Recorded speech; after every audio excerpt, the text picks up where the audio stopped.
ya trenda ke ilaphana ke audio kusilapha kwathi nawe umsebenzi wakho wathola ke kuphadamiseka lapha ngo-RS. Ngabe ungachazela umlaleli nje ukuthi ekusebenteni ke kwetinkhundla system kukuphathe kanjani sinawuthi uyasebenza oyindvuna bese sekuba nekuphadamiseka lokhu kanjena? Kankosi lengethe ngakusho ngento muntu longaphulo longasheshi lokuthukuthela Nkosi, kodwa nje ngibone ukuthi kunekuthi njengemuntu mhlambe losenkundleni lobuka ukuthi ubukelele yonke inkundla, ngibone wangathi khona lapho ilungelo lami linyatheleka khona, ngoba enkundleni sihlale siba nema-event on daily basis, asizange sesivinjwe. Lokunento wangangiphathi kahle ukuthi why kube sekule event lena bese sesiyavinjwa. Nginako nje lokungiphathe kabi nokuthi ke ngibone ukuthi kube ne-unfairness. Kubekisa nje Nkosi, enkundleni umhlonishwa akaqali nyalo, uyaye abite abantu, abite ema-MP, ababitele enkundleni, afike kudlale ibhola, abite i-foundation, kubitwe sizwe over 2,000, sometimes over 3,000.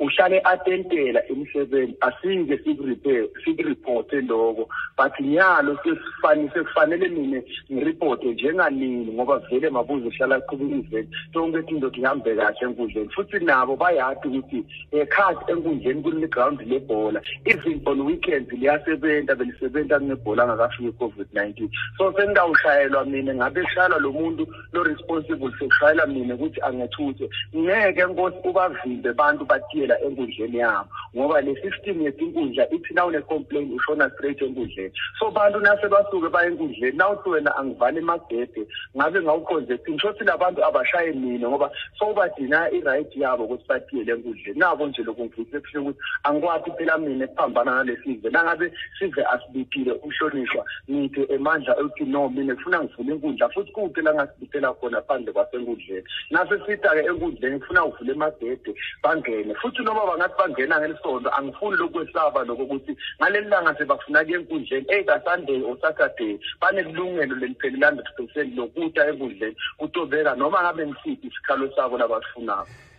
Nduna sesephetha nje na ingabe nje kusebenza kwenesive ke linjani nje lisasasa, siyathi ukuthi umhlonishwa kulamalanga ulisasasa ngathi ke uyinzaba mlonyeni eveni, injani support yakhe umhlonishwa enkundleni?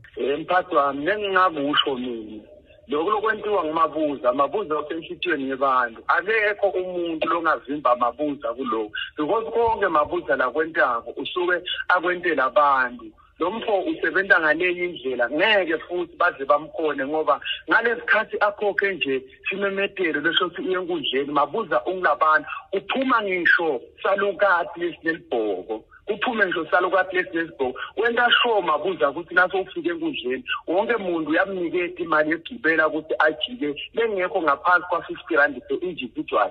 Lene uthi wentela ukuthi bantu nabesuka baya enkundleni noma ngeke akhone bathatha ngemali, ufuna ukuthi bagibele babuyele etindlini, baphinde futhi bafike endlini baphethe nesinkwa. Always Mabuza nakafike kubantu abajiki abantu balambala. So kuleyo ndlela ke Mabuza abantu bamthanda kangaka, futhi ke bamthanda basetha uchubeka futhi bamthande, uze wathi nje lo munye itolo lo mgodi la ugugile kude lo ngawumbo, ngoba kude empilo ongabita abantu ekugcineni athi ngiyathi ukuthi ngisuka tonke tinkalo telive, ngisuka kashane nayo imali yegibele emabhasi nijike kude umuntu lo khona kukwenta lokho. Bantu banelisasasa kakhulu, futhi ke nyalo bambambamba ngoba le nkinga lentathi bamuve. Futhi ke lengingakusho mina Mabuza kasesisuye ngalo waseHosea, Mabuza sowalelive lonke ukuthi wonke umuntu ukhuluma ngamabuza, bathi yakubona le MP ngidumisele bonke futhi bantu baseHosea ngokuthi bamkhetheleni, ngoba even all over Swaziland beva kwangathi Mabuza baqede bethi naba MP yethu ukhona umuntu losakhuluma iqiniso nale lidingwa ngilabantu, because limqiniso lithi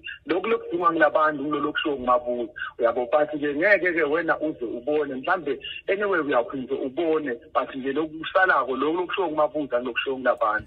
Yabo nethi ke ngeke bakuveke ngoba phela lana kuseswatini kangwane funa letinye izinto kuneliqiniso la Swatini lokunakamele ulukhulu, uyabona. Bathi ke siyababonga abantu abafana nabo Mabuza bathi bona inkinga yakhe uthi ngeke uze ukhone ukungibhadala so awukhona ukumthenga kutabili. So that's why kade okhuluma iqiniso. But nangabe udesperate eParliament ungene udesperate but akubhadala vele bakuthulise but you cannot pay someone efana naMabuza. That's why awuqhubeka ngaloku langizo. He's a very strong man and bonke abantu baseHosea bamjabulela and bonke nyalo bangakuye kuze vume ngisho ukuthi athathe ukuthi esimenyanya ngoba bekethu development but kule ndlela lasakuyo nyalo I know siyamvuma Mabuza usimele singemaswati bothishela usimele Mabuza yabo abantu abesikole usimele Mabuza dalo kathi nabo gogo nabo omkhulu uthi phumele sasazo ungasibona la usimele Mabuza ungabuphikise ini wewe.